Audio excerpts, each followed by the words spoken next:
சிறந்த பெற்றோர்களே, மரியாதைக்குரிய தாய்மார்களே, 1998 புரட்சி தலைவி அம்மா அவர்கள் பெண்களுக்கான சட்டமன்ற நாடாளுமன்றத்தில் 33 விழுக்காடு நிறைவேற்றப்படும் எடுத்த முயற்சி இன்றைக்கு சட்டமாக்கப்பட்டிருக்கு. மரியாதைக்குரிய நாட்டினுடைய பிரதமர் இன்றைக்கு சட்டமாக உருவெடுத்திருக்கிறார். இன்னைக்கு பெண்களுக்கு சட்டமன்றத்திலும் நாடாளுமன்றத்திலும் பெண்களுக்கான அரசியல் அதிகாரம் பங்கேற்பை உறுதி செய்திருக்கிறார். அறிவு சிறந்தவர்களே, உள்ளூர் அளவில் நாம் சிந்திச்சு பார்க்கணும். யார் நமக்கானவர்கள், நமக்கான பிரச்சனையை யார் பேசுவாங்க? நானும் தேடி தேடி பார்க்கிறேன். அண்ணன் கார்த்திகேயனை பத்தி ஒண்ணுமே காட்டலங்க, எதுவுமே வரமாட்டேங்குது. அப்படிப்பட்ட ஒரு நபரை கொண்டு வந்து தெரிஞ்சு போச்சு, டம்மியான ஒரு ஆளை போடுவோம், வெல்ல முடியாதுன்னு தெரிஞ்சு போச்சு என்பதற்காக அப்படி போட்டிருக்கிறாங்க. திமுக தேர்தல் அறிக்கை, நான் வந்தா இதெல்லாம் செஞ்சிருக்கேன், இந்த கடந்த 5 ஆண்டு காலத்துல இதெல்லாம் நான் பண்ணிட்டேன், விவசாயிகளை பாதுகாத்துட்டேன், நலத்திட்டங்கள் கொடுத்துட்டேன், அதனால எனக்கு ஓட்டு போடுங்கன்னு கேட்கணும்ல. ஆனா எப்படி நம்ம ஓட்டு கேட்கறாங்க? பாவம், அவங்களுக்கு வீச்ச தலையெழுத்து அந்த பேப்பரை கொண்டு வந்து இது அவங்க வச்சிருக்காங்களே, நான் தூக்கி சுத்துறேன் ஊரூரா. இதுதான் திமுகவோட தேர்தல் வாக்குறுதி. 8000 ரூபாய் கூப்பன். இதுல வந்து ஸ்டாலின் தொடரட்டும், தமிழ்நாடு வெல்லட்டுமா. ஸ்டாலின் 5 வருஷம் தொடர்ந்ததுக்கே நான் 5 லட்சம் கோடி கடனை வாங்கி வச்சுட்டீங்க. மீண்டும் தொடர்ந்தால் எல்லாரும் தலையில சட்டியை கவுத்து தான் நிக்கணும்.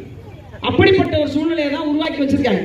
அதிலும் குறிப்பா இவர்கள் எப்படிப்பட்ட தில்லுமுள்ளுக்காரர்கள் தெரியுமா? திமுகனாலே திருட்டு தில்லுமுள்ளுங்க, தில்லுமுள்ளு திருட்டுனாலே திமுக. பெருசா வித்தியாசம்லாம் ஒண்ணும் கிடையாதுங்க. ஒரு முதலமைச்சர் 5 ஆண்டு கால முதலமைச்சராக இருந்த ஒருத்தர் தேர்தல் ஆணையத்தில் ஒரு கணக்கு கொடுத்திருக்கிறார். என்ன கணக்கு தெரியுமா? அவர்கிட்ட கார் இல்லையாக்கா, அவர்கிட்ட கார் இல்ல. நான் வந்து எல்லா இடத்துலையும் சொன்னேன், எங்க அண்ணன் வேலுமணி அவர்கள்ட்டையும் நான் சொல்றேன், என்ன வெற்றி பெற்று வந்த பிறகு நம்ம சொந்த செல்வர் கார் இறக்கி அவங்க முன்னாள் முதலமைச்சர் நடந்து போனா நல்லாவா இருக்கும்? அவர் பாவம் இறங்கி இறங்கி நடைபயணம் நடக்கிறாரு. இங்க வந்து நடைபயணம் நடந்தாரு, என்னென்னமா பண்ணி பார்த்தாரு, ஒன்னும் ஆகல வேகல. அதனால அவருக்கு ஒரு காரை வாங்கி கொடுத்துருவோம். அது இல்லாம உங்க கையில எவ்வளவுங்க பணம் வச்சிருக்கீங்க அப்படின்னு கேட்டாங்க. இப்ப நம்ம கூட என்ன செய்யறோம், ஒரு 15,000 20,000 வண்டிக்கு டீசல் போனா அது போல. அவர்கிட்ட வெறும் 10,000 ரூபாய் தான் இருக்கு. only 10,000 கேஸ் இன் ஹேண்ட் இருக்கு பாருங்க, only 10,000. சரி, பேங்க்ல எவ்வளவு வச்சிருக்காரு பாத்தீங்கன்னா 40,000 தான் வச்சிருக்காங்க, வெறும் 40,000 ரூபாய். அவரோட கூட இருக்காங்க பாத்தீங்க அமைச்சர் பெருமக்கள், அவங்க கணக்கு கொடுத்திருக்காங்க 120 கோடி 130 கோடி. ஒரு ஆள்ல 7-8 கார் வச்சிருக்காங்க. அமைச்சர் 7-8 கார் வச்சிருக்காரு, முதலமைச்சர்கிட்ட கார் கிடையாது. வெறுமனே 3 கோடி ரூபாய்க்கு கணக்கு காட்டியிருக்காங்க. இந்த 8,000 ரூபாய் டோக்கனை கொண்டு வந்து எங்க கொடுப்பீங்க, என்னங்க செய்யறது வச்சுக்கிட்டு அப்படின்னா, நீங்க டிவி வாங்கணுமா, நீங்க மிக்சி வாங்கணுமா? ஏடா 50 ஆண்டு கால அரசியல் கடைசியில எலக்ட்ரானிக் பொருள் விற்க வந்தீங்க, நீங்க மிக்சி வாங்கணுமா? அதனால இதை வாங்கி வச்சுக்கோங்க. இது எப்பங்க செல்லும்? இது எந்த கடையில அங்கீகரிக்கப்பட்ட கடை எது? என் வீட்டுல எப்ப மிக்சி ரிப்பேர் ஆகும், எப்ப கிரைண்டர் ரிப்பேர் ஆகும், எப்ப டிவி ரிப்பேர் ஆகும், அதுல நான் இதை எவ்வளவு கழிக்க முடியும், எவ்வளவு கழிச்சுட்டு எனக்கு காசு கொடுப்பீங்க? ஒன்றும் கிடையாது, ஒன்றும் கிடையாது. ஆனால் ஒரு திட்டம் என்பது எப்படி இருக்குன்னா, பெண்கள் இத்தனை பேர் இருக்கீங்க, நமக்கான தொழில் தொடக்க தொகையா ஒரு காசு வேணும். ஒரு 10,000 ரூபாய் இருந்தா நான் ஒரு டைலரிங் மிஷின் வாங்கி வீட்டுல தச்சு போடுவேன். ஒரு 10,000 ரூபாய் இருந்தா ஒரு கிரைண்டர் வாங்கி மாவு அரைச்சு வித்துக்குவேன். ஒரு 10,000 ரூபாய் இருந்தா நான் மெழுகுவர்த்தி தயாரிக்கிற தொழில் செய்வேன். ஒரு 10,000 ரூபாய் இருந்தா நான் கூடை பண்ணுவேன். அதனால் பெண்கள் தன் சொந்த காலில் நிற்க வேண்டும் என்பதற்காக தொழில் தொடக்க தொகையாக 10,000 ரூபாயை கழக ஆட்சி அமைந்த உடனே உங்கள் வங்கி கணக்கில் வரவு வைக்கப்படும். இதுக்கு பேர் திட்டம். தர்றேன்னா தர்றேன், தரலன்னா தரல. இது என்ன டிராமா? இது என்ன டிராமா? எப்பொழுதுமே திமுக வெறும் காகிதத்தை வைத்து பேசும். அண்ணா திராவிட முன்னேற்ற கழகம் உங்கள் கைகளில் கொண்டு வந்து சேர்க்கும். அறிவு சிறந்தவர்களை நாம் புரிந்து கொள்ளணும். 1000 ரூபாய் பெண்களுக்கு காசை கொடுத்துட்டு இவர்கள் எவ்வளவு கேவலப்படுத்தினாங்க. உங்களுக்கு 1000 ரூபாய், கல்லூரி படிக்கிற உங்க பொண்ணுக்கு 1000 ரூபாய், 2 பேரும் ரீசார்ஜ் பண்ணிட்டு போன்ல பேசுங்க. யார்கிட்ட? தமிழ்நாட்டு பெண்களை பார்த்தா உங்களுக்கு அவ்வளவு கேவலமா இருக்கா? முதல்ல எல்லா பெண்களுக்கும் 1000 ரூபாய் நீங்க, அப்புறம் தகுதி வாய்ந்த பெண்களுக்கு நீங்க. தமிழ்நாட்டில் இருக்கக்கூடிய பெண்களின் தகுதி தராதரத்தை பார்ப்பதற்கு திமுகவுக்கு முதல்ல தகுதி இருக்கா? ஆனால் மரியாதைக்குரிய புரட்சி தமிழர் எடப்பாடியார் அவர்கள் அனைத்து பெண்களுக்கும் மாதம் 2,000 ரூபாய் வழங்கப்படும் என்ற பேரறிவிப்பை, விவசாயிகளுக்கு குவிண்டாலுக்கு நெல் குவிண்டாலுக்கு 3,500 ரூபாய் வழங்கப்படும்.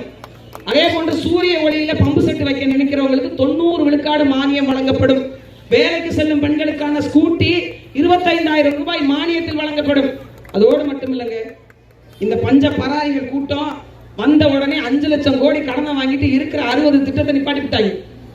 அம்மா உணவகம் திட்டம் நிறுத்தப்பட்டுச்சு, அம்மா மருந்தகம் திட்டம் நிறுத்தப்பட்டுச்சு, ஆடு மாடு வழங்கும் திட்டம் நிறுத்தப்பட்டுச்சு, தாலிக்கு தங்கம் திட்டம் நிறுத்தப்பட்டுச்சு, மகப்பேறு உதவித்தொகை திட்டம் நிறுத்தப்பட்டுச்சு, முதியோர் ஓய்வூதிய தொகை பாதியாக குறைக்கப்பட்டுச்சு. முதியோர் ஓய்வூதிய தொகை 60 வயதுக்கு மேற்பட்ட ஆண் குழந்தை இருந்தாலும் சரி இல்லனா சரி எல்லாருக்கும் 2000 ரூபாய் மாதம் வழங்கப்படும் என்ற பேரறிவிப்பை அண்ணா திராவிட முன்னேற்ற கழகத்தின் தலைமையிலான அரசு அறிவிக்கும், நமக்கு வழங்கும். அதோடு மட்டுமின்றி தாலிக்கு தங்கம் திட்டம் மீண்டும் வரும், அம்மா உணவகம் மீண்டும் வரும், அம்மா மருந்தகம் மீண்டும் வரும், கால்நடைகள் வழங்கும் ஆடு மாடு வழங்கும் திட்டம் மீண்டும் வரும், 100 நாள் வேலை திட்டம் 150 நாளாகி உரிய சம்பளத்தோடு வழங்கப்படும் என்று பல்வேறு விடயங்களை முன்வைத்து உங்கள் வீட்டு பிள்ளையாக உங்களின் குரலாக இந்த தொண்டாமுத்தூர் தொகுதியில சொல்லிட்டேன். இந்த தொண்டாமுத்தூர் தொகுதியில என்னென்ன தேவைகள் இருந்ததோ அத்தனையும் பூர்த்தி செய்த பெருமகன் நமது அன்புக்குரியவர், எளிமையானவர், எப்போது வேண்டுமானாலும் பார்த்து பேசக்கூடிய, நம்மளோட பிரச்சனையை புரிந்து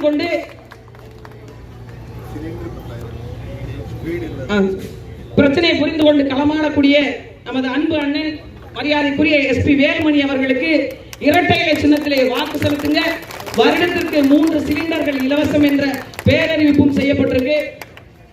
அதோடு மட்டுமின்றி வீடு இல்லாதவர்களுக்கு அம்மா கனவு இல்லம் திட்டம், நிலம் இல்லாதவர்களுக்கு வீடை வாங்கி கொடுத்து வீடு கட்டுகின்ற திட்டம் என்று பல்வேறு நலத்திட்டங்களை எல்லோர் வகையிலும் ஆராய்ந்து ஒரு கடைகோழி தொண்டனாக இருந்து கட்சியினுடைய பொதுச் செயலாளராக உயர்ந்திருக்கக்கூடிய ஒரு விவசாய குடியிலிருந்து வந்தவன் நாட்டை ஆள முடியும் என்கின்ற அடிப்படை தத்துவத்தை தாங்கி நிற்கக்கூடிய அண்ணா திராவிட முன்னேற்ற கழகத்திற்கு மரியாதைக்குரிய அண்ணன் வேலுமணி அவர்களுக்கு வாக்கு செலுத்துங்க, வலிமை தாங்க. ஓட்டு பெட்டியில 3வது இடத்தில் இருக்கக்கூடிய இரட்டை இலை சின்னத்துக்கு வாக்கு செலுத்தி பெருவாரியான வாக்கு வித்தியாசத்தில் வெற்றி பெற செய்து மீண்டும் தொண்டாமுத்தூர் அமைச்சர் தொகுதியாக மாறும் என்று சொல்லி வாய்ப்பிற்கு நன்றி பாராட்டி விடைபெறுகிறேன்.